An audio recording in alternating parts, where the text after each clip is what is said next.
تا حالا کجا بودید که جمعی نقاطش از یک نقطه به نام مرکز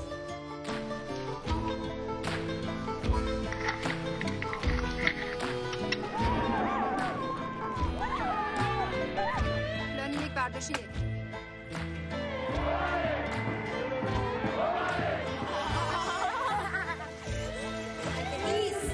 ساکت، آرام.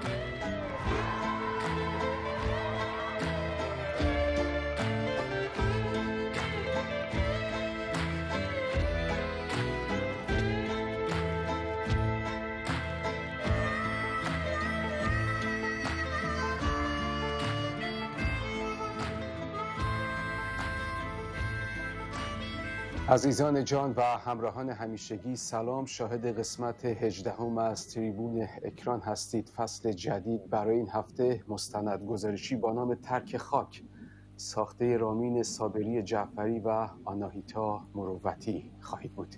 این زوج فیلمساز این هفته میهمان ما هستند از ترکیه. رامین، آناهیتا، سلام خدمت شما و بیننده‌های عزیزتون. مرسی که دعوت کردید از ما.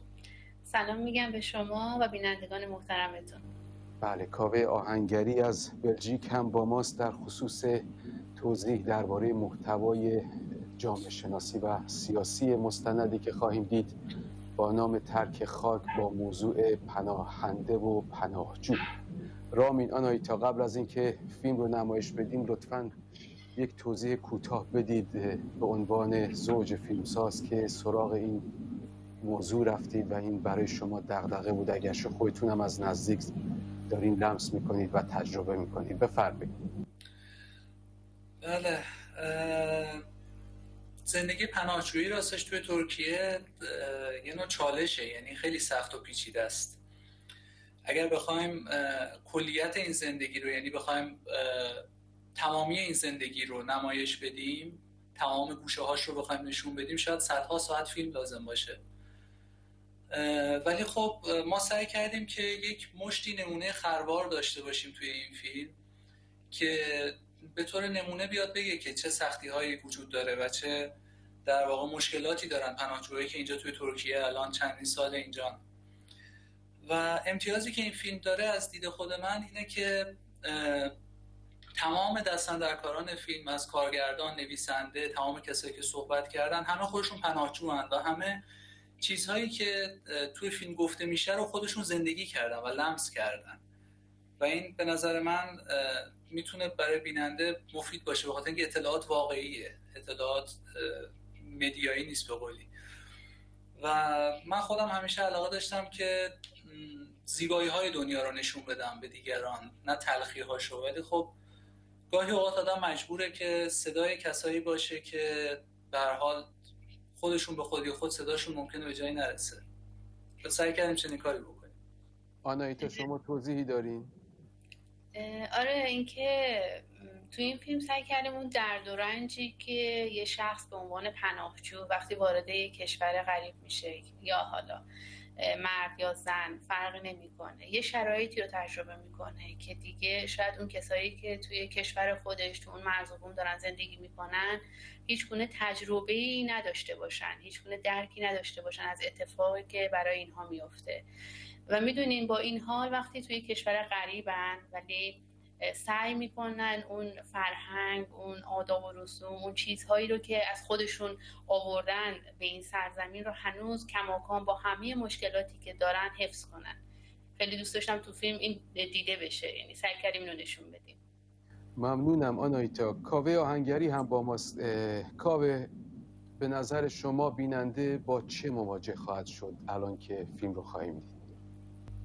اجازه میخوام اول به شما، به رامین و آناهیتا و بینندگان عرض ادب و سلامی داشته باشم.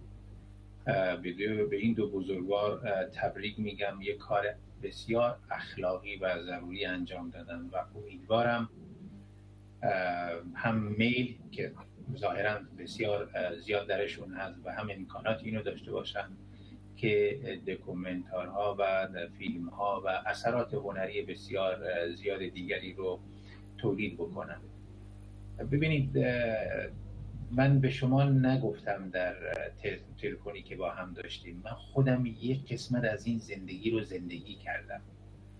یعنی بخش‌هایی از این فیلم برای من آشنا بود. من هم وقتی که اومدم ترکیه، هرچند زیاد نموندم اونجا و موقعی که در یونان بودم و این مسیر رو کاملا حس می کردم. راستش داستان بسیار پیچیده است. اگر فکر کنیم که تنها کوچ چند تا جسم، یک جسم یا چند جسم از یک نقطه‌ای به نقطه دیگر است، نه، این گونه نیست. خیلی پیچیده‌تر از این است. حتی باید اینو بگم که صحبت سیاست‌های بین‌المللی است. یعنی از استبداد و خفقان در داخل شروع میشه تا سیاست‌های بین‌المللی که در سطح سازمان‌های بین‌المللی در موردش توافق میشه و اون سیاست‌های بین‌المللی رو متأسفانه کشورهایی اتخاذ میکنن که ما به عنوان کشورهای آزاد و دموکراتیک میشناسیم. در دو رنجی است که اگر فرصت باشه حالا در سوالات شما، در پرسش‌های شما حتما به گوشه‌های از اون اشاره میکنم. ممنونم کاوه. پس اجازه بدید مستند گزارشی ترک خاک ساخته رامین صابری جعفری و آناهیتا مروتی باشیم. بعد از اون گفتگو رو ادامه میدیم.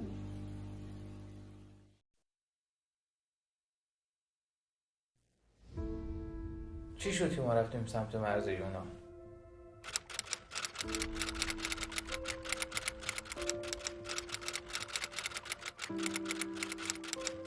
Artık kapılar açılmıştır. Şu anda sizler bu yükten nasibinizi alacaksınız.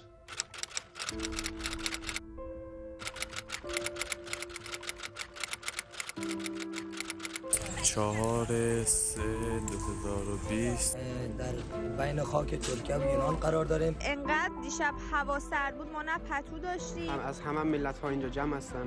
اسم این مرز چیه؟ اسم مرزی بازار کلا. تا می‌بینید که چی وضع هستیم، خیلی ما نمی‌بینید. ما با گل و پرچم سفید داریم باشون صحبت می‌کنیم، اونا به سمت ما گاز می‌زنن. گاز داره میاد میره. پشت دارم مستقیم شلیک می‌کنم. همه خبرگزاری هم خبرشو پخش کردن، ولی هیچ کدومشون نیومد از ما پناهجوها بپرسه که چه بلایی سرمون اومد توی ترکیه که تصمیم گرفتیم بریم سمت مرز یونان.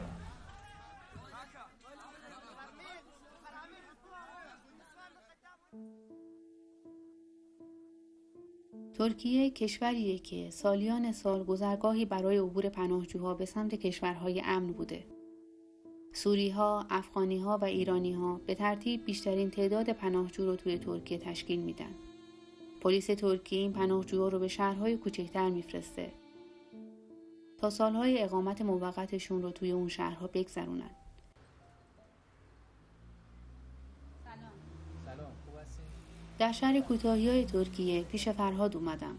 از معدود پناهجویانی که حاضر شد داستان سختی‌های زندگی پناهجویی توی ترکیه رو برامون بگه. مشکلاتی که با گذشت هر سال بیشتر و بیشتر میشن. از بلا تکلیفی و مشکلات مربوط به کار گرفته تا نداشتن بیمه، آزار و اذیت زنها توی محیط‌های کاری و حتی اجاره کردن خونه. خونه پیدا کردن تو ترکیه واقعا عذاب آوره. خیلی سخت بهمون خونه میدن.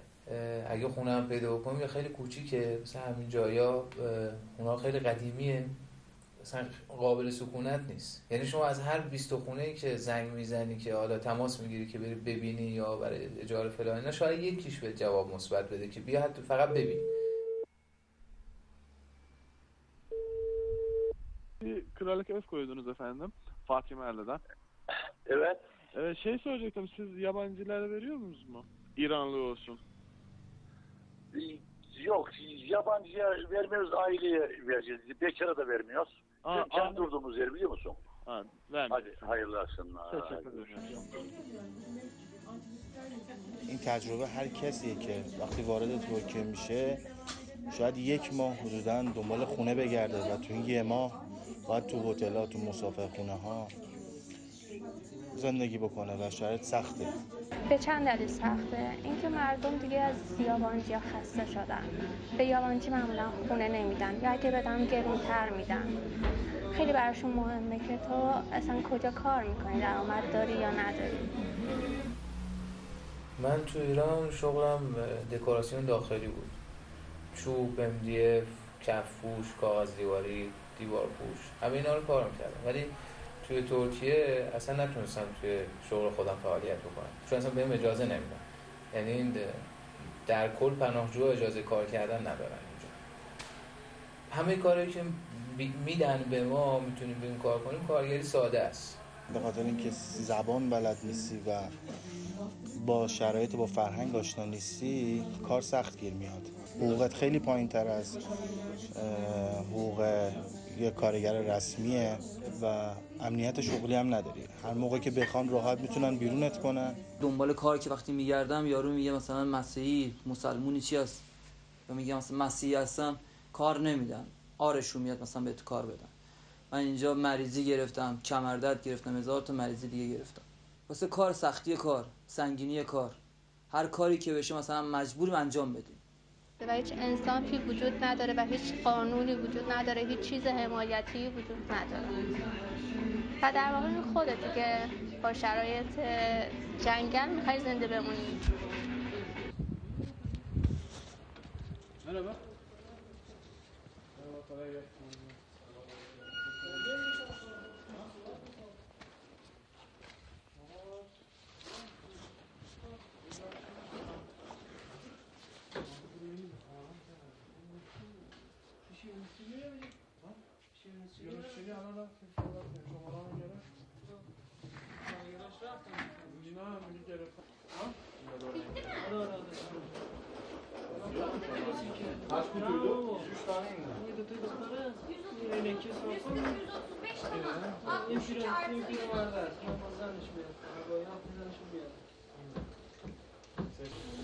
بالاخره چند سال شد تو؟ 6 سال شدی؟ 5 سال خورده. 5 سال شدی؟ 5 سال. و شهری بیشتر. من 4 اسفند 93 من خونه دادم بیرون. من از صبح که میریم اینجا تا شب رو پایین. چند سال کار میکنی اینجا؟ بستگی داره هر بستگی فعل داره. حدودا؟ کی تمام بشه. بعضی روزا طول بکشه 8 9 بعد روزا 17 ساعت کار کردم. روزایی که نهاله هست کنم. بعد دیون هم می‌خواد آخرش در چی بگم خیلی زنگ دیگه نشه. جوه صابون مدد. خیلی زنگ می‌زنی دیگه نزن. چیکار کنم مشکل دارم فقط تو تنها نیستی که. روز اول به من خوب پول میدن. هفته به هفته نمیدن. یه ذره که گذشت کلا همشون روز اول بعد که نگرد دارن. کرایه خونم رسیده و بهش میگم من کرایه خونم رسیده میگه چیکار کنم. یا آخر روز من هیچی ندارم بخورم تو خونه. میفهمی؟ پول نمیداد شبا رو نگه میداشت میگه شام بخور بعد برو. به خدا پول نمیداد ولی میگه شام بخور بعد برو. شام حالا من خوردم درست خوردم بعد چیکار کنم؟ کرایه خونم چیکار کنم؟ آره. پول برق چیکار کنم؟ پول آب چیکار کنم؟ میگم من کار ندارم. بچه‌ها رو کار میکنم. کرایه خونه‌شون رسیده بود. بهشون چی بگم؟ من ندارم. به من چه ربطی؟ آخرش نگه خواسته بده اینجور خرد کرده و جلوش میتونه. کارهایی که ما میکنیم اینجا واقعا کارهای سنگینه، یا کار ساختمونیه یا اگر مثلا تو کارگاه کار یدیه، خیلی کارهای سنگینیه که حتی برای مثلا یه فیزیک مردونه هم خیلی سخته، ولی بعضی خانوما انجام میدن اینجا. ما اینجا خانم تنها داریم یا خانم سرپرست خانواده داریم که فقط برای که بتونه زندگیشو بچرخونه مجبوره این کار انجام بده. معمولا خیلی وقتا آسیب میبینن توی کارگاه، بیمه هم در کار نیست، چاره ای هم نیست. اینجا سعی میکنن اکثرا خانوما دنبال جایی باشن که محیط زنونه باشه، محیط خانوم باشن. دو موضوع رو شنیدم که طرف داره سوء استفاده میکنه که از این خانوم که نیاز به پول و درآمدی داره به زور سعی میکنن دست‌درازی کنن، حتی تو موضوعی که من اطلاع داشتم خانم از سر کار اومد بیرون، یعنی حتی نون زندگیشو برید که این ادامه این دست درازی اتفاق نیفته.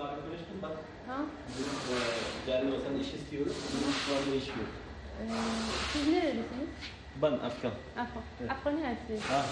خب چیز دوستان بهم گفتن اینجا کار دانتل انجام میدن. من فکر کردم ترکی نمیگیرن اصلا. نه ایرانی هستم. آره من زنگ زده بودم براتون. من خیلی ایرانی از زنگ زدم. نه من دوستم اینجا کار میکرد قبلا. بعد گفتش که برو اینجا دنبال کار دارم میگم. گفت برو اینجا معمولا دانتلجی میخوان. خب من کدوم صحبت می‌کنم؟ من فکر کردم ترکی بس من صحبت می‌کنم. چه دقیقاً باشه اینجا؟ باشه من. اگه اینجا ترکی ازش که من گفتم تو ازش که تو بره. نه. ترک نمی‌خوام من. چون که ترک اینجا بیشتر می‌خوام. آره متوجه. من خانم ایرانی نه عربه. عربه. افغانی مثلا اینجا. افغانی داریم اینجا؟ افغانی داریم اینجا؟ پره بالا پره. بالا هست. بالا هست. میشه بیام بالا؟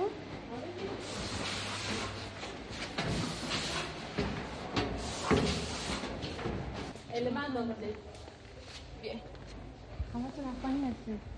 آره سلام خسته نباشین خوب هستی؟ کارش چجوریه؟ چون من دوستم اینجا قبلا کار میکرد یه دوست سلام این اون نه اینجا با خدا وقت نمیده الان تقریبا 3 سال اینجا کار میکنم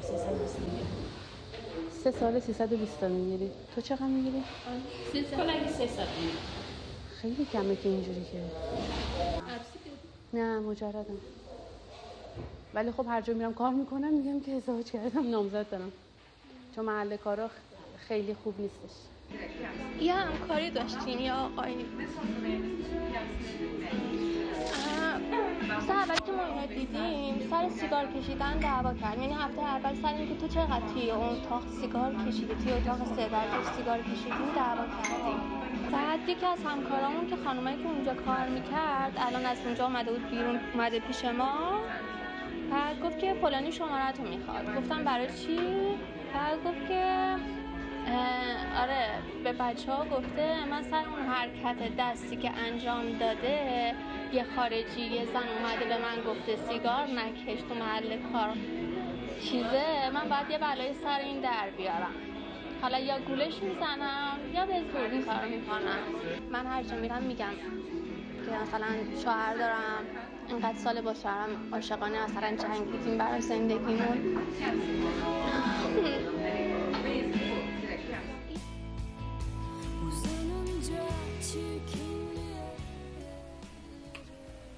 این وضعیتی که ما داریم اینجا نمیدونم تا که ادامه داره بلا تکلیفیم دیگه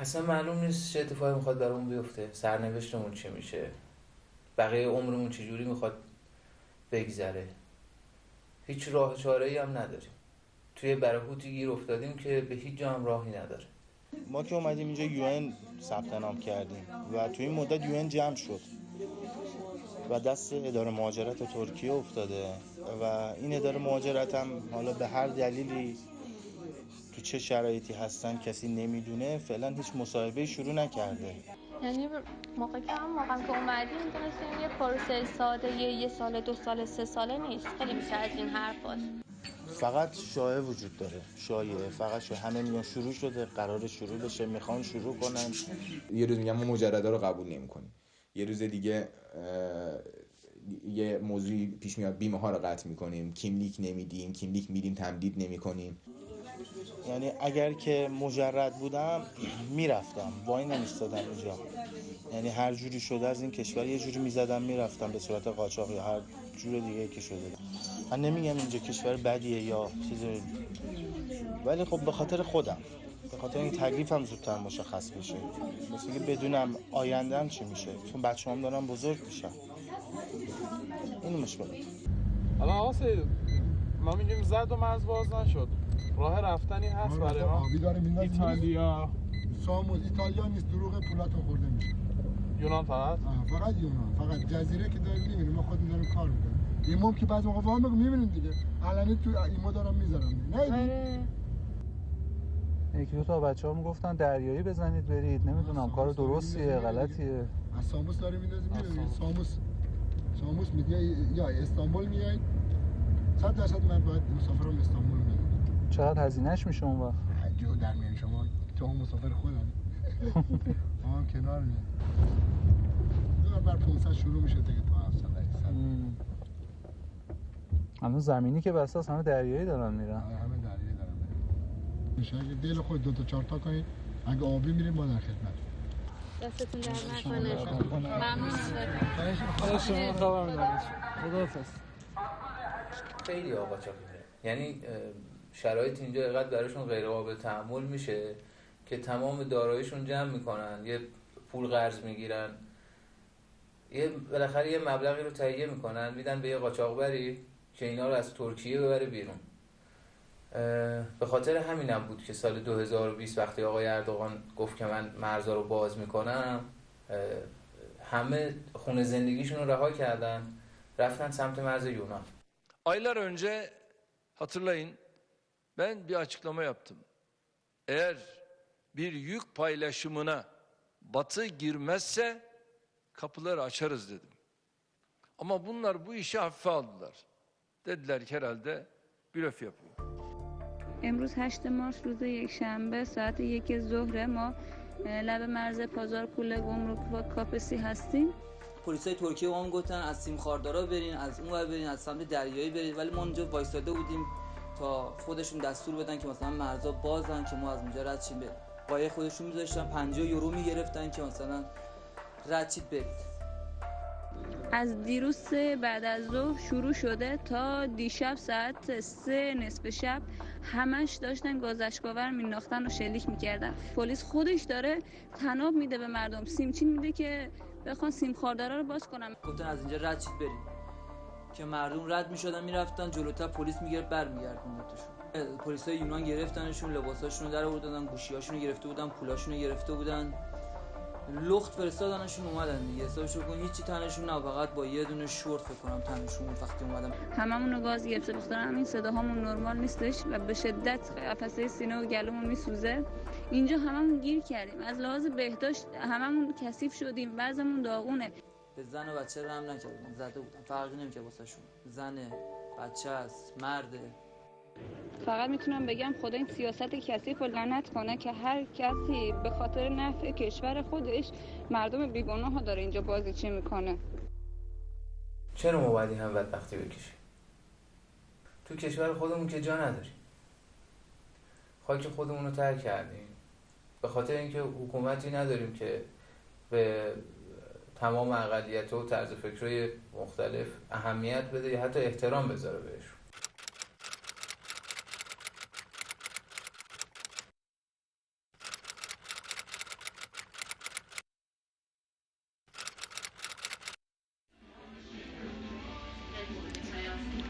فکر میکنم اگه تو کشور خودم میمردم شاید بهتر بود بعضی روزا، ولی بعضی موقع میگم که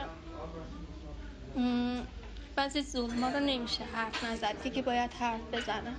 تا یکی حرف نزنه بقیه نمیفهمن، بقیه به فکر نمیافتن، یعنی جرأت این که بهش فکر کنن و پیدا نمیکنن.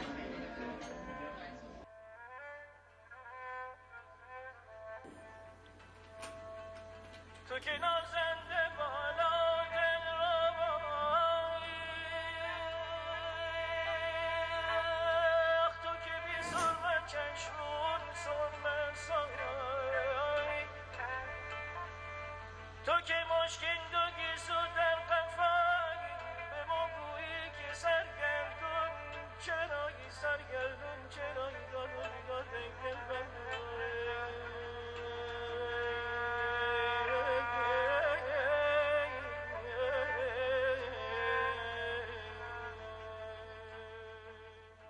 و این داستان هزاران پناهجویی است که هر کدام به دلیلی از خانه و کاشانه خود آواره شده و در سرزمینی دیگر به طور موقت بدون آینده روشن زندگی می کنند.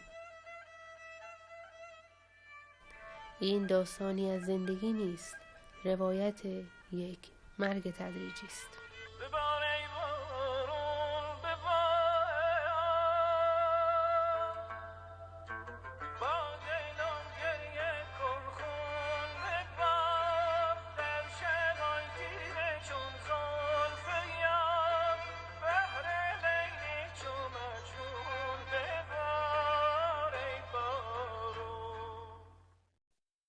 خب بینندگان عزیز، شاهد ترک خاک ساخته رامین صابری جعفری و آناهیتا مروتی بودید.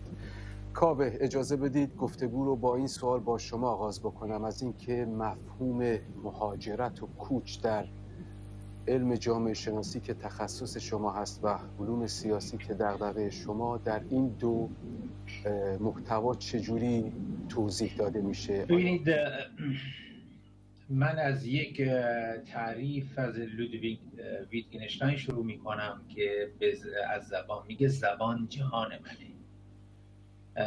شما هر پناهنده ای رو که تصور بکنید حاوی یک جهانه، زبانش، فرهنگش که آناهیتا یک اشاره‌ای بهش کردم، آداب و رسومش، آرزوهاش، گذشته از کنونش و ایدئالها و آرزوهایی که نسبت به آینده داره. یعنی یک پناهنده رو باید در ابعاد مختلف تصور کرد. فردی که به ناچار قطعاً، چون الان ما در مورد افرادی صحبت می‌کنیم که دارای توانایی مالی نیستن که از تهران سوار به هواپیما بشن، در ونکوور پیاده بشن یا در واشنگتن پیاده بشن یا در برلین.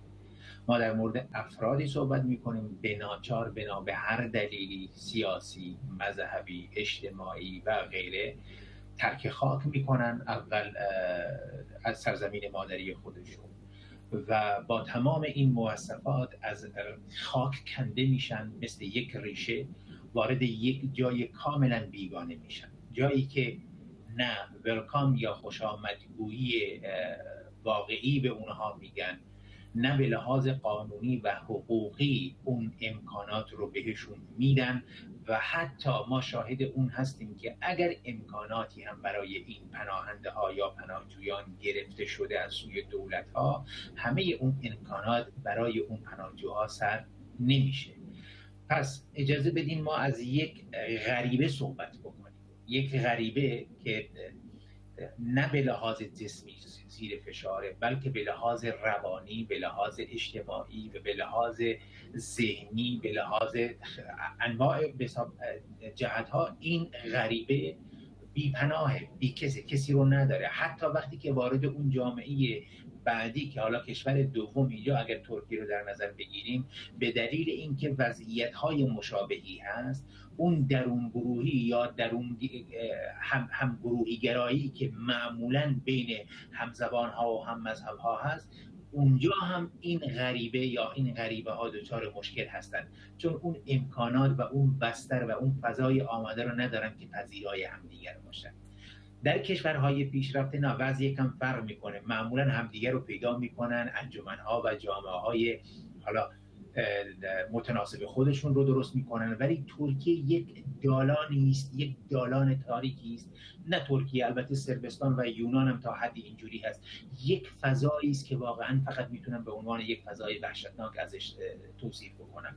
پس اجازه بدین ما به عنوان یک گیاه در نظر بگیریم که از ریشه از خاک کنده میشه، ولی تا میرسه به مقصدی که بتونه یه توان، یک انرژی دوباره بگیره و مستقر بشه، این فاصله حالا من نمیدونم 10 روز، 10 ماه، حتی ما پناهنده داریم 9 ساله که در ترکیه به حساب ماندگار شده.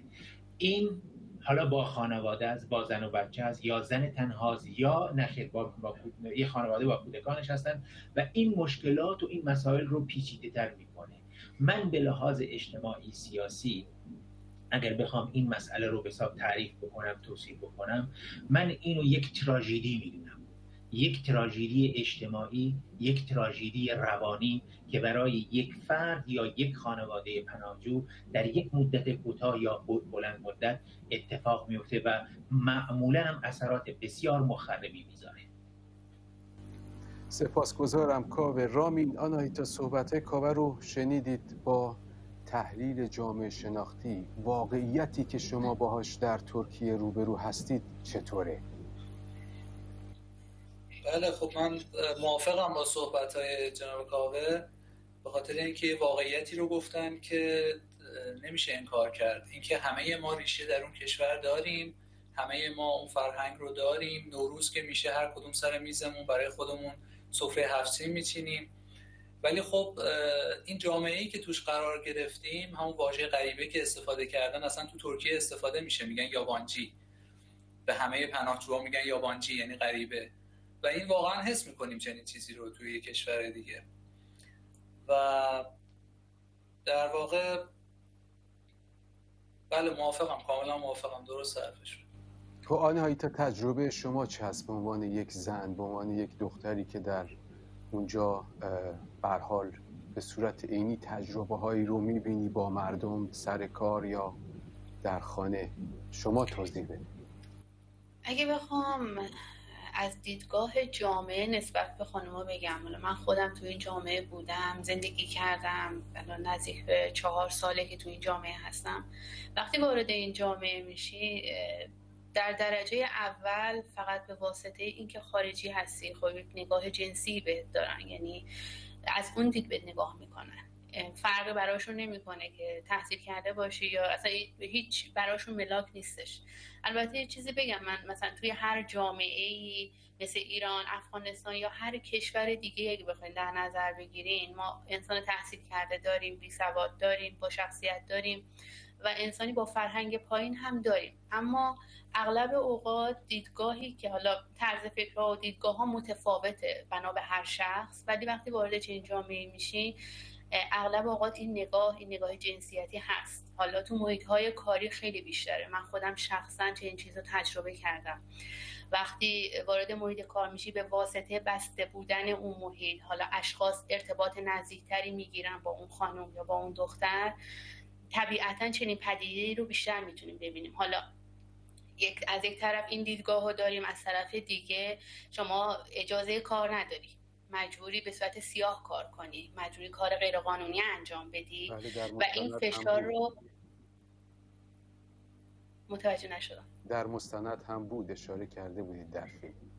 بله، و این نگاه رو شدیدتر روش هست. و حالا فرض کنین که با این شرایط، با این دیدگاه، وقتی یه خانومی وارد محیط کار میشه، اگر تعرضی بهش بشه حتی از نظر قانونی نمیتونه اقدام کنه. چرا نمیتونه اقدام کنه؟ به خاطر اینکه اگر شکایتی بکنه در درجه اول خود اون خانم رو به خاطر اینکه داره کار سیاه انجام میده، به خاطر اینکه داره کار غیر قانونی انجام میده جریمه میکنه. این حتی ممکنه چند هزار لیر جریمه بشه و کارفرما این رو به صورت کامل میدونه. اشخاصی که باهاشون همکار هستیم اینو در جریان هستن که اگر چنین اتفاقی بیفته در درجه اول خود اون خانم هستش که مقصر شناخته میشه و راه به جایی نمیبره. ما اینجا دختر خانمی رو داشتیم که مثلا بهش تجاوز شد، تو اطراف خودمون بودش، بهش تجاوز شد ولی رفت شکایت کرد، در درجه اول خودش رو جریمه کردن، در نهایت پرونده به جایی نرسید و مجبور شد که از این شهر بره.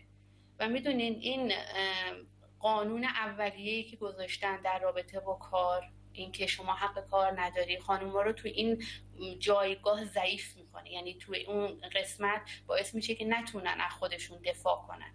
من نمیگم که همه جامعه چنین دیدگاهی رو دارم، ولی این آسیب‌هایی هست که وجود داره، این اتفاقایی هست که میفته و چون کارفرما یا اون کسایی که تو محیط کار باشون هستی این قضیه رو میدونن، خیلی اوقات تعرض‌هایی که میشه حتی گزارش داده نمیشه. یعنی طرف سعی میکنه، چون میدونه دستش به جایی نمیرسه، سعی میکنه که یه جوری پنهان کنه یا یه جوری رد کنه و ما این آسیب رو توی خانم‌های مجرد یا سرپرست خانوار خیلی بیشتر میبینیم، به خاطر اینکه اون دختر مجرد اولا که به واسطه اینکه دختر دستمزد کمتری داره میگیره نسبت به یه آقایی که تو محیط داره کار میکنه، دوم اینکه خب کفاف زندگیش رو نمیده، یعنی اصلا جای پسندازی براش نمیده، کمک مالی هم که بهش نمیشه، یعنی کمک ها انقدر پایینه، انقدر در سطح پایینی قرار داره که حتی باهاش نمیشه یه قبض رو پرداخت کرد. یه قبض برق رو مثلا من بخوام پرداخت کنم با اون میزان هزینه نمیتونم، در نتیجه خب فشار بهش میاد.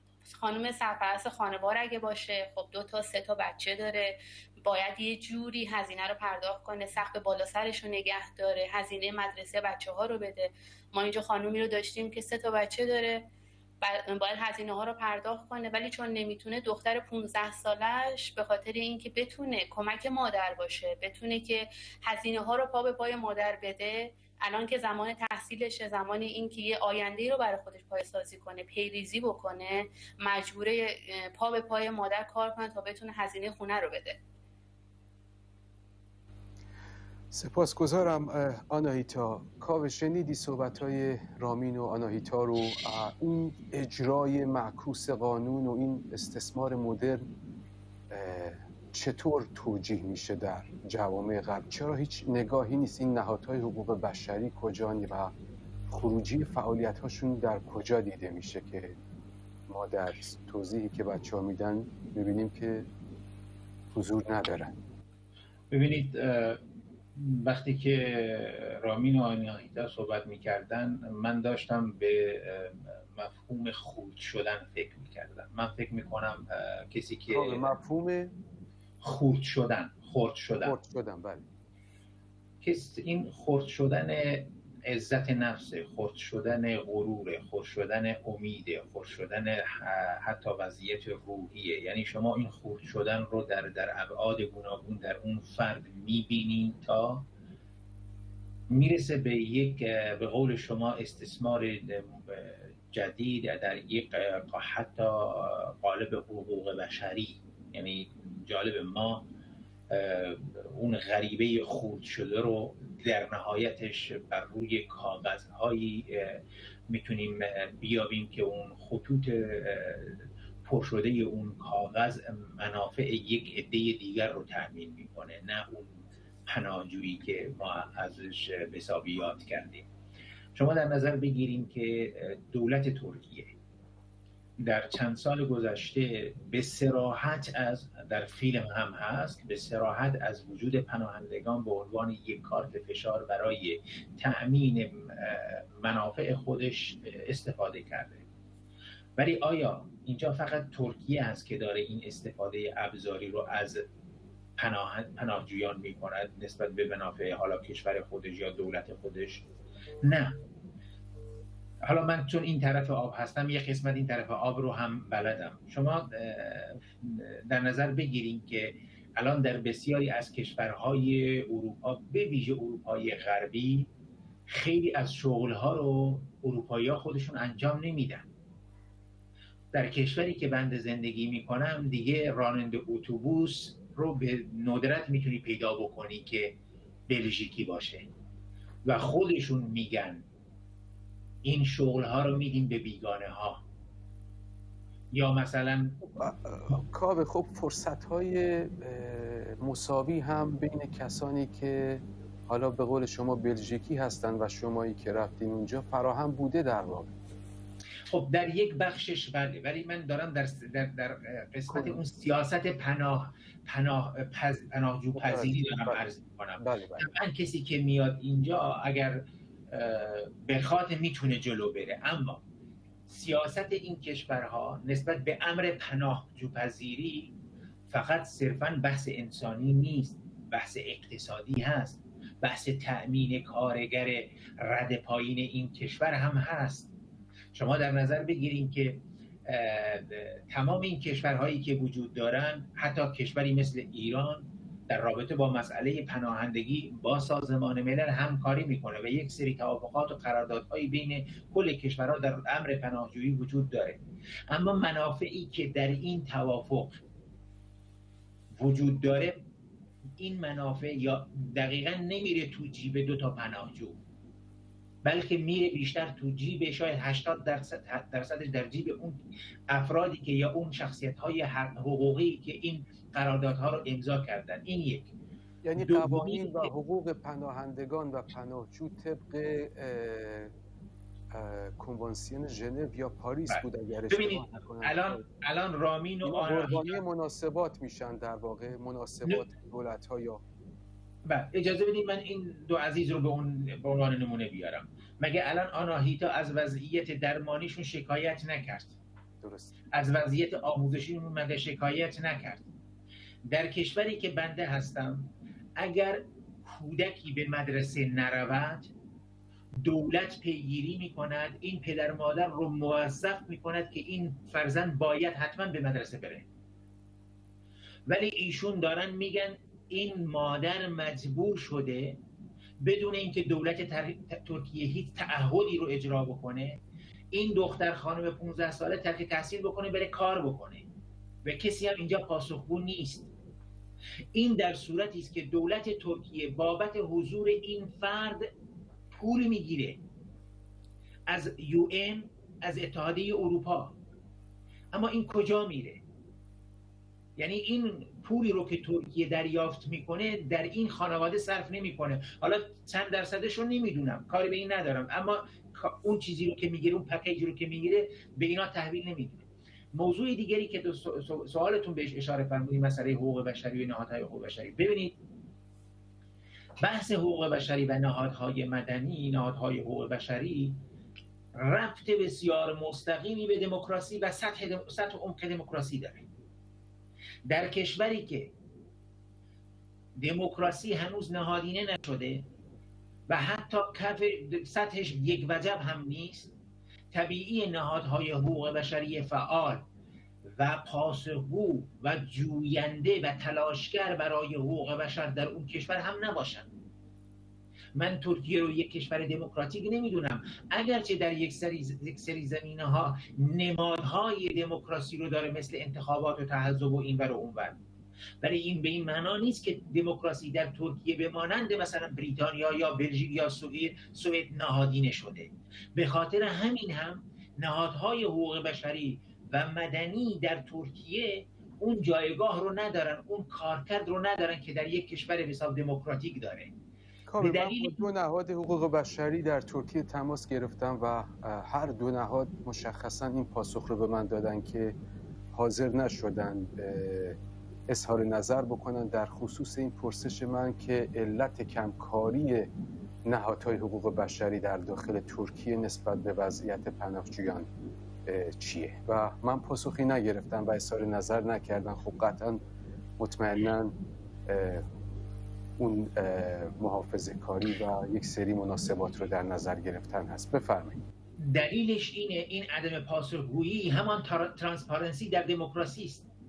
به دلیل اینکه دموکراسی نهادینه نشده در این کشور، پس ترانسپارنسی که یکی از صفات مهم دموکراسی است، یعنی شفافیت، پاسخگو بودن، در اون کشور وجود نداره. منافع نهادهای حقوق بشری الان در خصوص پناهجویان قطعا گره خورده به منافع دولت هاست. پس در یک کشور غیر دموکراتیک 100%، در یک کشور دموکراتیک نهادهای در یک کشور غیر دموکراتیک که فعالیت نهادهای حقوق بشری زیر سلطه و نگاه قدرت حاکم هست، چاره چه هست؟ در مورد ترکیه هم نمیتونیم یک تافته جدا بافته مثلا از همسایه هاش در نظر بگیریم. به نظر من این یک روند، یک موجی باید شروع بشه، با هم کل منطقه رو در بر بگیره، وگرنه من فکر نمی کنم ترکیه بتونه به این آسونی به سطحی برسه که مثلا من و شما انتظار داریم که نهادهای حقوق بشری مستقلانه، چون الان همین نهادهای حقوق بشری اگر بر فرض مثال بخوان چیزی خلاف میل دولت مردان بگن، احتمال اینکه منافعشون به خطر بیفته، حتی وضعیت شغلی و موقعیت اجتماعیشون به خطر بیفته خیلی زیاده. به خاطر همین احتمالاً دارن محافظه کاری میکنن. پس تنها راه چاره دموکراتیزاسیون این کشور هاست. اگر این مملکت که اسمش ترکیه از دموکراتیزه بشه، به نظر من اون موقع این مسئله، یعنی نهادهای حقوق بشری و مدنی، نقش پررنگتری میتونن ایفا بکنن. کاوه خیلی کوتاه اجازه بده با رامین و آناهیتا یک سوال خارج از موضوعی که داریم صحبت می‌کنیم مطرح بکنم. آناهیتا، رامین، میدونیم که اکران خب یک تریبونی هست برای نمایش دادن فیلم ها و گفتگو و نقد در خصوص فرم و محتوای فیلم. یعنی من الان که راجع به فرم فیلم شما صحبت نمی کنم، دلیل بر این هست که محتوا قطعاً غالب‌تر هست و این موضوع اخلاقی و انسانی که شما بهش رجوع کردید حداقل ما رو وادار میکنه که بیشتر تو حوزه حقوقی و جامعه شناسی و سیاسی ماجرا بمونید. اما یک توضیحی بدین خیلی کوتاه رامین، از پشت صحنه ساخت فیلمتون با چه مشکلاتی روبرو بودین؟ اجازه فیلم برداری نیست، کسی همکاری نمیکنه. این فضا رو یه خورده برای ما باز بکنید، ما هم بفهمیم و درک بکنیم در چه شرایطی فیلم ساختید. ایده اولیه فیلم خب از شرایط خودمون اومد، به خاطر اینکه ما 2 سال پیش مجبور شدیم که ترکیه رو ترک بکنیم، یعنی قصد بکنیم که ترک بکنیم. اینکه چرا یه شخصی باید مجبور بشه اینجا که ترکیه رو ترک بکنه خب توی فیلم هست دیگه، زیاده گویی لازم نیست. ناموفق بود، به هر حال پرونده ما بسته شد، برگه ترک خاک به ما دادن، خیلی مراحل قانونی ما طی کردیم از این دادگاه به اون دادگاه و در نهایت برگه ترک خاک رفت که صادر بشه برای ما و صادر شد. و ما گفتیم که خب دور و برمون رو که یه نگاه کردیم دیدیم که خب خیلی ها هستن مثل ما که دارن این در واقع این ترک خاک رو میگیرن و این شرایط رو دارن. ما اومدیم گفتیم که بیایم این شرایط رو در واقع مستندش بکنیم و نشون بدیم که یه شخصی که چنین شرایطی قرار میگیره چه حالی پیدا میکنه، چه اتفاقایی براش میفته، چه رفتاری باهاش میشه. این دقیقا مصادف شد با اتفاقی که برای مرز یونان و ترکیه افتاد که آقای اردوغان اعلام کرد که مرزها بازه، به طور یک جانبه باز کردن، مردم 10,000 نفر رفتن اونجا توی نقطه صفر مرزی گیر کردن و اون اتفاق کاملا تحت تاثیر قرار داد این ایده ما رو و فکر کردیم که خب ریشه این قضیه کجاست، که چرا واقعا باید به این فکر کنیم که چرا 10,000 نفر اونجوری رفتن، چندین هزار نفر در سال تلاش میکنن که به صورت قاچاقی خارج شن از ترکیه.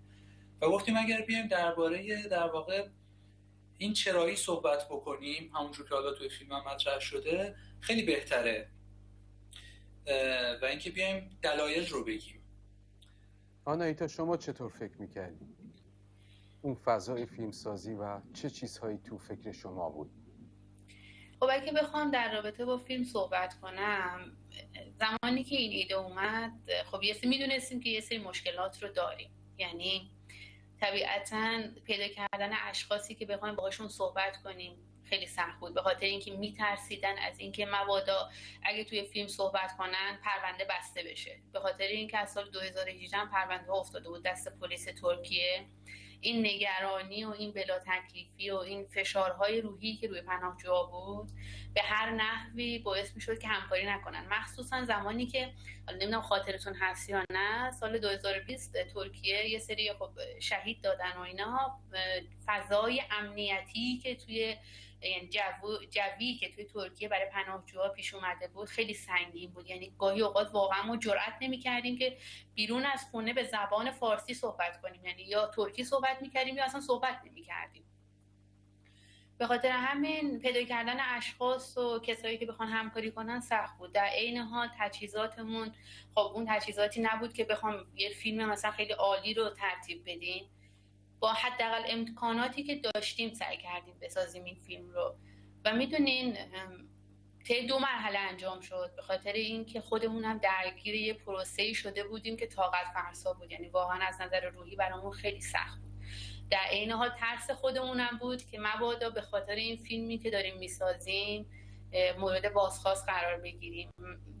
خب بالاخره ترس پیش میاد، یعنی نمیتونم بگم که 100% من کاملا اوکی بودم، نه واقعا برام سخت بودش.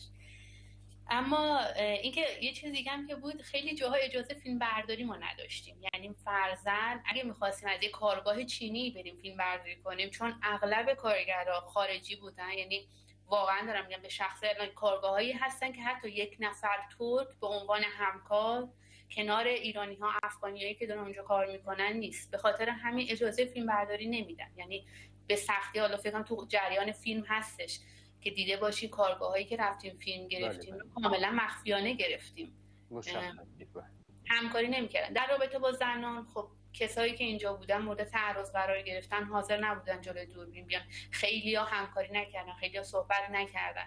اون کارگاهی که مثلا من رفته بودم در رابطه با زنان فیلم گرفته بودن یه نمونه خیلی کوچیکی بود که سعی کردم با خانم‌ها صحبت کنم و این یه بار خیلی سنگینی رو این فشارها روی پناهجوها میذاره که حتی حرف زدن در رابطه با خودشون رو هم سخت‌تر میکنه. سپاسگزارم رامین و آناهیتا. کاوه جان، من سوال آخر رو با شما مطرح بکنم، خیلی کوتاه لطفاً.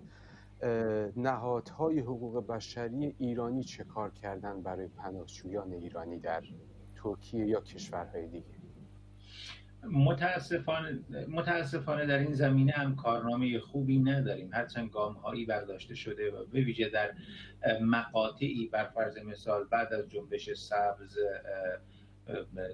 پناهجویان ایرانی به ویژه اونایی که در جنبش سبز بودن راحت‌تر تونستن خارج بشن از ترکیه، اما بعداً راستش کار خوبی نشده. حتی می‌بینیم میشنویم که در این زمینه اون یک سری افراد و ارگان هایی که دارن کار میکنن گزینشی عمل میکنن متاسفانه. یعنی مثلا خانواده یا پناهجویی که 9 سال اونجا 3 سال اونجا میمونه باز، اما چون یک لینک یک ارتباطی بین یک پناهجوی جدید هست با اون ارگان یا نهاد یا شخص در خارج از کشور، خیلی زود و راحت از ترکیه خارج میشه. متاسفانه در این زمینه هم کارنامه ایرانی‌ها کارنامه خوبی به هر حال ندارن. البته منظورم اون نهادها و افرادی است که مد نظر شما هستند. سپاسگزارم. کاوه آهنگری، کارشناس حوزه مسائل جامعه شناسی و سیاسی، و رامین صابری جعفری و آناهیتا مروتی، زوج فیلمساز پناهجو در ترکیه. ممنون که دعوت ما رو پذیرفتید و آمدید در برنامه. رامین و آناهیتا، امیدوارم شرایطی فراهم بشه و به زودی فیلمی که خودتون دلتون میخواد و در شرایطی که دوست دارین بسازید. از شما بینندگان عزیز هم سپاسگزارم که بیننده اکران بودید. ایمیل ekran@voanews.com رو فراموش نکنید و تا اکران هفته دیگه.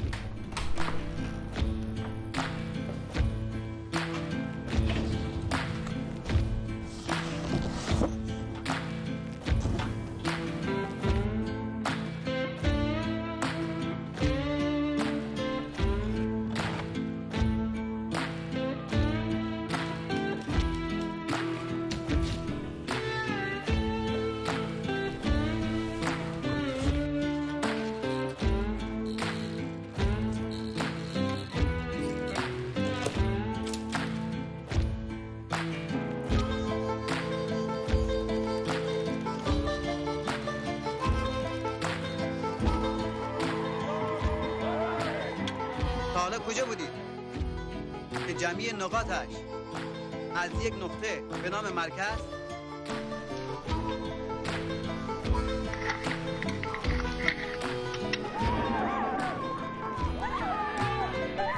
پلان یک برداشت یک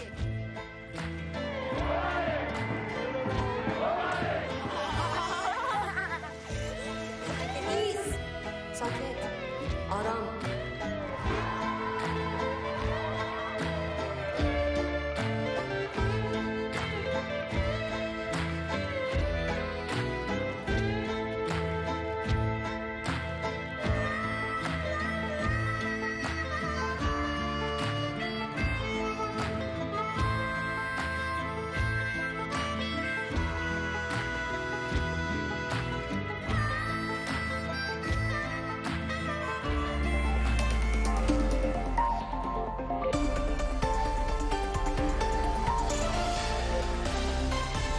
صدای آمریکاست.